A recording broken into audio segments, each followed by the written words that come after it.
Welcome to the Celtic Myth Pod Show, bringing the tales and stories of the ancient Celts to your fireside.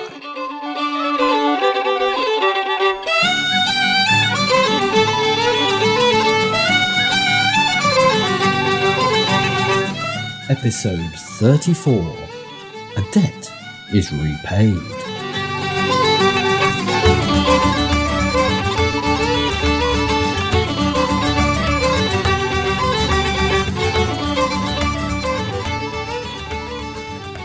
Hello, and welcome to the Celtic Myth Pod Show. I'm Ruth. And I'm Gary. If you'd like to send us a message or some feedback, drop us a line at garyandruth@celticmythpodshow.com, or have a look at all the things we've got available for you on our website at celticmythpodshow.com. And if you've got an iPhone, iPad or Android phone, you can get hold of our app, which has all the shows and occasionally some extra stories and artwork for you to enjoy. You'll find the links on the front page of our website at celticmythpodshow.com.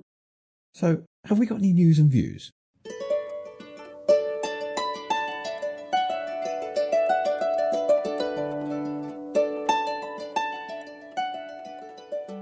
And yes, we have some potentially very exciting news. Really? What's that?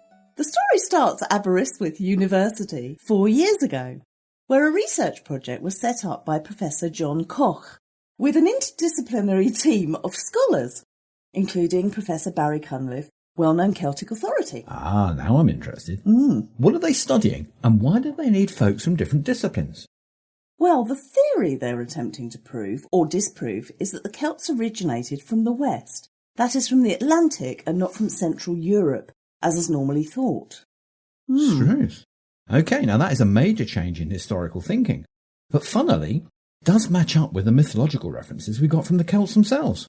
It certainly does, doesn't it? But there's more. Much of this revolves around the translation of a language known as Tartessian, which is now thought to be one of the earliest Celtic languages and dates back to about 8000 BCE. Good grief.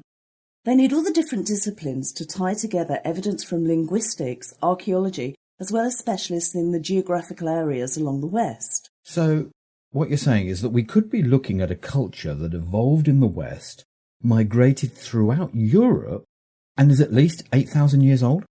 Yes, making the Celts one of the world's oldest leading civilizations. But there's even more. Really?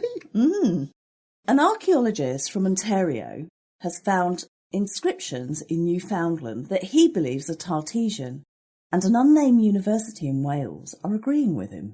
The inscriptions are also being studied by Trinity College in Ireland. So this is getting the whole Celtic world hot under the collar then? Yes. The Celts may well have visited and traded with the indigenous peoples across the Atlantic. Now that would certainly match with the Western origins theory. I'd love to know more. Me too. I mean, we've had our suspicions before, haven't we? Yeah. As soon as we find out any more details about this fascinating story, folks, we'll keep you posted. Yeah. I reckon, as fascinating as this is, that it's time for the story. Sure. In our last episode, Puig started to learn many strange new methods of war and had gone into battle with the nobles of Around's court. They feasted until the early hours, and once more in the bedchamber, Puig had turned his back on the Great Queen. Now he must prepare for the fated battle with Halfdan, the Summer King.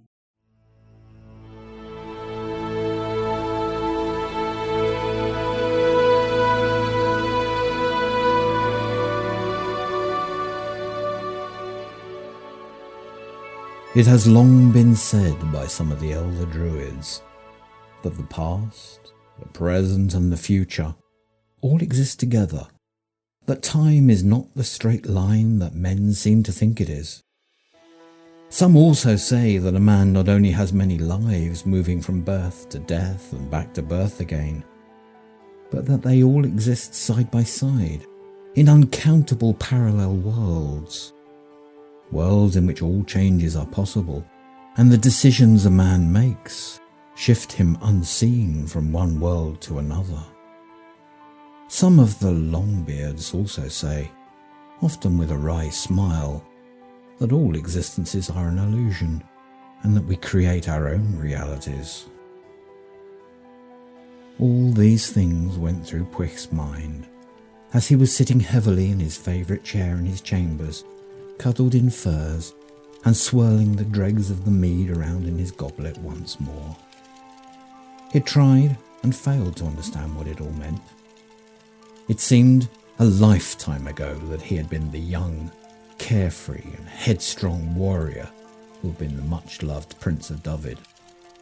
Now he had seen so many strange things in the months that he had dwelt within Around's realm that his mind was reeling from trying to understand them all. He had seen men die repeatedly and come to his feasting hall before setting out once more for the cauldron of rebirth. He had seen the Shining Ones choose to fade and die and be reborn as another type of Fae in the blink of an eye. Around's realm was home to all who had once been alive, and not just men and the beasts of the field, but also to strange worlds and disturbing realms that had died and whose like would perhaps never be seen again. Shaking himself from his reverie, he realised he was well and truly drunk. He attempted to stand, sadly producing nothing remotely close to resembling a standing man, and he waved impatiently at his stewards. They rushed forward, helping him stumble to his bed, and he was asleep long before they had finished covering him in the furs. He awoke with his head pounding, his eyes pierced by rays of sunlight that streamed in from a much higher position than normal. His retinue was waiting for him as he stumbled through his morning routine and gently walked through the halls to break his fast. Today there would be no daily battle practice, no feasting, no revelry, no nighttime lost love. Many months had passed since he had first taken the field with his knights and began practicing with those strange weapons of war. He had learned about many types of sword, about axes, maces, polearms, the many ways of fighting from horseback that the new tribes seemed to favour, for no one could guess how Havgan would choose to fight. As a warrior born, and also gifted with the strength and speed of Around, he had excelled at all the combat skills. Over the months, he and his knights had fought hard at their practice, and played just as hard before the evening's entertainments. They'd wrestled, had contests of strength, raced with their horses, and spent many hours laughing with each other. He'd felt their friendship and the love they had for Around wrap about him like a warm cloak, and he'd been truly happy and relaxed in their company. Today would be no different, he knew, but their bonds would be tested as the host rode to war. Today they'd set out for the meeting at the ford, and he, Pwych, child of the Welsh hills and valleys, would face a mighty king of the other world in mortal combat. If he survived the battle with Havgan today, then it will be time for him to go back to David. He knew that he would miss these true companions, and on this sharp, bright morn, the coming battle with the summer white began to weigh heavily on his mind. All came from near and far to wish him good fortune in his coming battle, and they brought messages of blessing and gifts of support from the furthest corners of his kingdom. The army of the Grey Lord assembled and slowly mingled on the plain before Caer Arawn. Their numberless companies slowly formed up into groups behind their clan chiefs, and one of Arawn's true companions stood by each chieftain, ready to pass the word amongst that mighty host. Pwych watched these mighty men and strange beast-like warriors from unknown lands, and all the she-hosts, shining knights and monstrous warriors, waiting silently for his word. The only sounds the background noise of tack and harness as the horses shifted beneath their noble riders. In muted shock, Pwych gave the signal to advance. The marching of the men and the horses made the ground tremble with a sound like distant thunder, as the army of the underworld set off to war. Long hours they rode through the white forests and the mists, until the sound of the mighty host could be heard from somewhere deep in the shadows before them.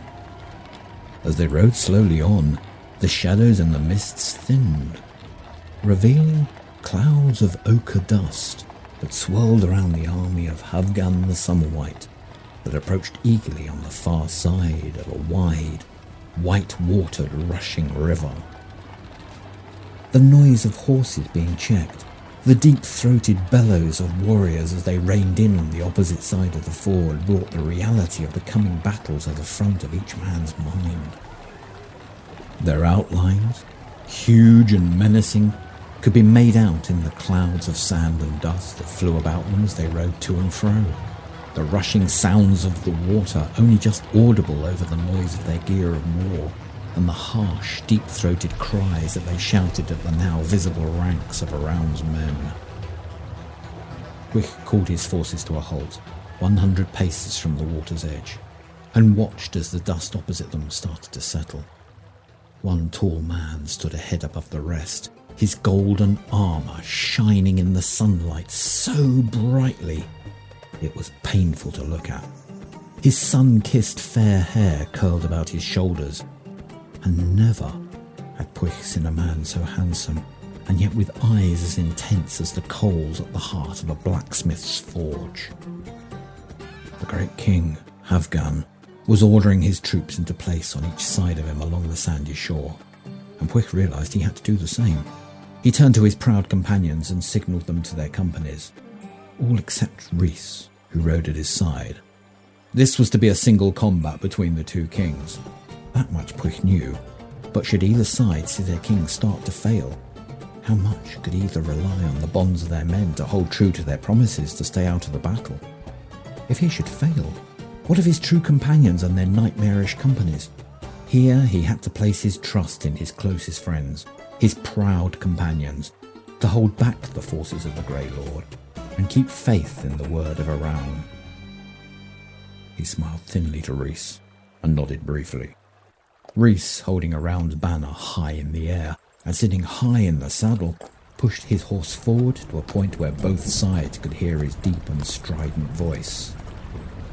"Lords, chieftains, nobles and warriors all, listen well. This battle is between our two mighty kings, and between our mighty kings only. Each king claims the lands and the territories of the other, and let no man come between them as this matter is settled." A broad-chested warrior, clad in simple armour and strips of sun-baked leather, strode forward across the sands on the other side of the river and stood by the stones of the ford. He called out exactly the same words that Rhys had used, and both he and Rhys returned back to their places in the ranks of their own armies. Puig nudged his horse across the crisp green towards the rushing waters, leaving the ranks of Around's companies behind him. He stood high in the saddle, and his eyes took in the vast dusty ranks of armoured warriors that stood eager for battle on the other side of the ford.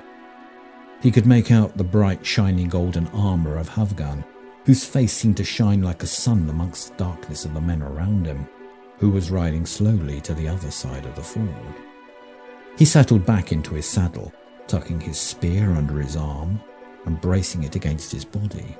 Havgan's armour shone brightly into his eyes, and he allowed Around's long silver hair to shield his face, as his whole world focused on just one target point on the Summer White. Puffs of sand suddenly kicked up into the air as Havgan spurred his horse into the water, and the man who wore the shape of Around kicked Storm into sudden life. Storm's mighty hooves were striking the water with the sound of hammer blows, raising spray high into the air. Both men, the dark and the light, closed on each other, the water and the stones underneath them flying high around them. The man wearing the shape of Around was watching each movement of the Summer White's body as he charged, his trained eye immediately telling him from the way that Havgan's body weight shifted that although he held his spear in the right hand, he was indeed left-handed.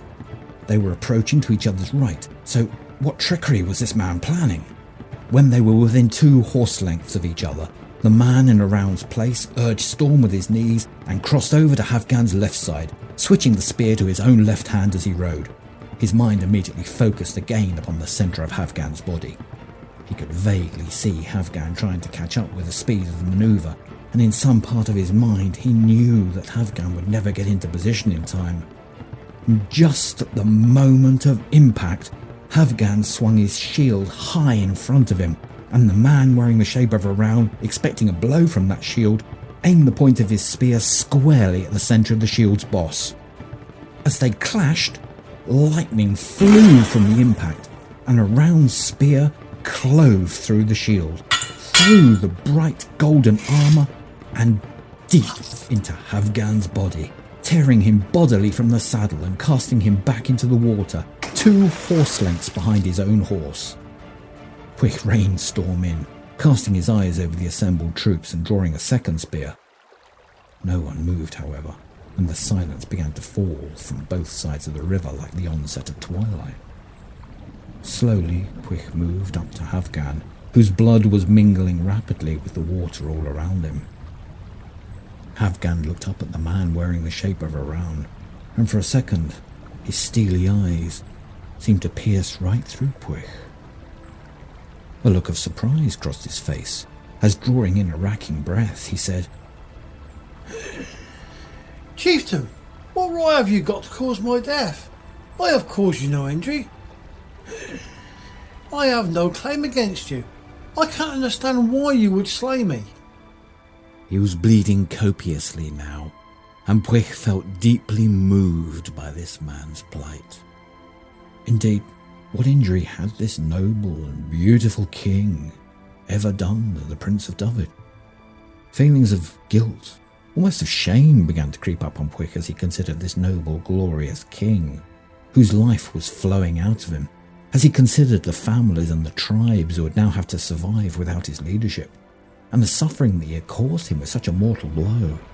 "Since you have bested me, I am sorely wounded. I ask you now, for the love of all the gods, finish me off. Complete the task you have started."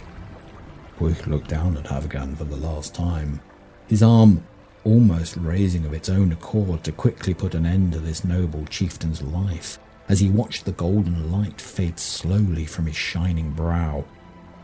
Havgan's last words came back to Puig. "Complete the task you have started." And he realised that he was but a piece in a much larger game. The only option he had was to fulfill the oath he had taken to Araun. "Noble chieftain, it may be that I will later have cause to regret doing what I have done this day, but I will not kill you. Let any other that will do this thing slay you, but I cannot." Havgan pulled himself up onto one elbow and called to his men. "My true companions, bear me away from here. My death has truly come. I shall be unable to protect you and your lands." Slowly, Puig and Storm waited for Havgan's men to carry Havgan back to their camp, and his own men to move forward and meet him in the middle of the ford. Together they all crossed the blood-stained stones and the cleansing water onto the sandy banks on the other side of the river. Puig watched the druids lay Havgan down onto a bier drawn up by the riverside. Mortally wounded as he was, Havgan blessed his people, and then, glancing quickly at Puig as a bard played his death song, he waited for the druids to perform their duties. Puig watched them approach, 2 men and a woman. The first druid, moving faster than the eye could see, hit Havgan over the back of the head with an ogham-carved club, knocking Havgan senseless. The second, a well-built man, placed a noose over his head and pulled it tight until the druidess signalled that the breathtaking was complete. Lastly, she stepped up with a knife and placed it at the king's throat, swiftly completing the third death that would ensure his honourable passage into the higher realms, having died in all 3 worlds. Puig stood a moment in silent contemplation, and then turned back to his true companions. Rhys, Yolin, and the other proud companions rode up to him, and he said, "Now is the time, my companions, to take an accounting of all those that should become vassals of mine." And Rhys said, "Lord, everyone should be a vassal of yours. There's no king over the whole of Anun but you." Puig gazed around over the serried ranks of Havgan's troops. All of these warriors, all of the farmers, the households and all of the homesteads in Havgan's lands were now his responsibility. He turned back to his advisors. Indeed then, gentles all, we will make camp here, and those that come submissively to swear allegiance shall be received as our own men. And those that resist, my lord, said Eolin. Those that do not come willingly, then it is right that we force them by the power of the sword. And so it was, that in families, clans and tribes, the people came forward to lay their weapons at Pwych's feet, swearing their allegiance to him. The lawgivers took a reckoning of their names and holdings, and they were dismissed back to their lands with a duty of tithes laid on them. Some voices complained at becoming Around's vassals. Even more complained at the tithe. There were a few scuffles and bristling of beards, but Pwych's companions quickly subdued them with little bloodshed, smoothing ruffled feathers and stroking injured egos. By noon of the following day, both kingdoms were under the authority of the Grey Lord. As night fell, and the green banks of the riverside began to turn to grey, all of Pwych's forces began to disperse back to their homes. He and his true companions headed back towards Caer Arawn, and trusted chieftains leading many tribes back to the lands of summer. Pwych was full of mixed emotions. It was true that he had repaid his debt to Arawn, but now he had to return to the castle and say his farewells to Arawn's beautiful and mysterious queen.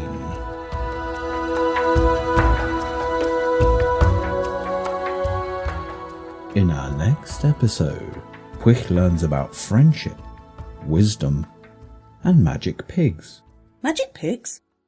Fascinating. What's all that about then? Oh, you'll just have to wait and see. Oh, all right then. Typical. Right. Anyway, have you got a promo for us? Yes, I do. But first, we'd like to say a massive thank you to Matthew, Julie, and Thomas for their donations to the show. Yes, thank you all so very much. Every little helps to keep us going. All donations are very, very welcome. Thank you. It does.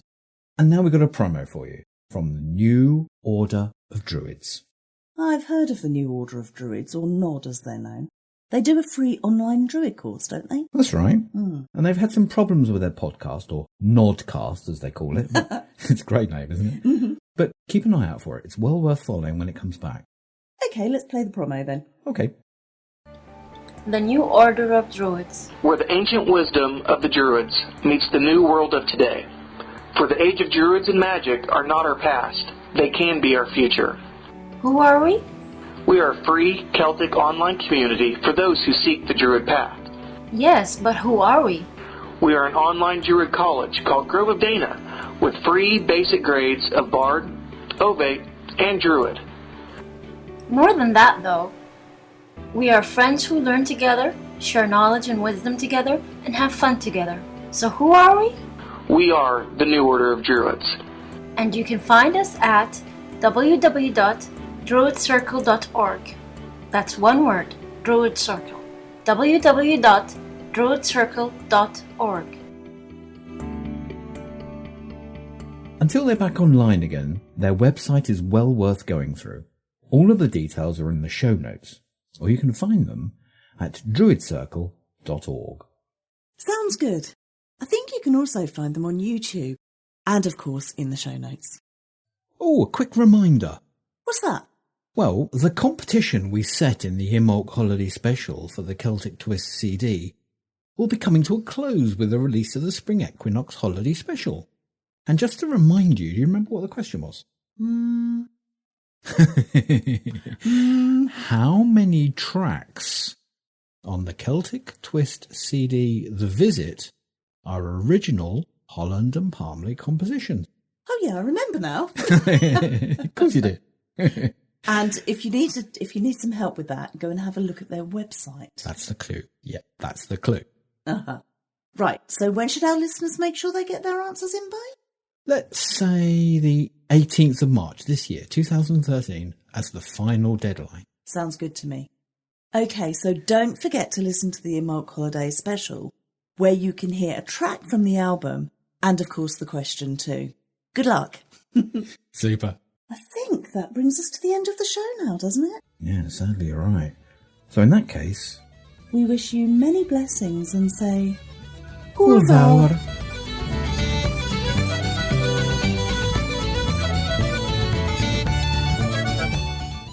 You've been listening to the Celtic Myth Pod Show, available from CelticMythPodShow.com. We hope you've enjoyed the show and will stay tuned for the next episode. You can send us an email or some voice feedback to Gary and Ruth at CelticMythPodShow.com. We'd like to say a special thank you to Kulan's Hounds, who provided us with the theme music for our show. You can find them at www.sfhounds.com. We'd also like to say a massive thank you to Anne Roos, Kira, Celia, Dave the Bard, The Dolman, Keltoria, Kevin Skinner, Phil Thornton, SJ Tucker and Spiral Dance. All of these wonderful friends have given us unrestricted access to their music. And more details about each of them can be found in the special Friends of the Show page on our website. You'll find links to all of these wonderful artists in the show notes at shownotes.celticmythpodshow.com.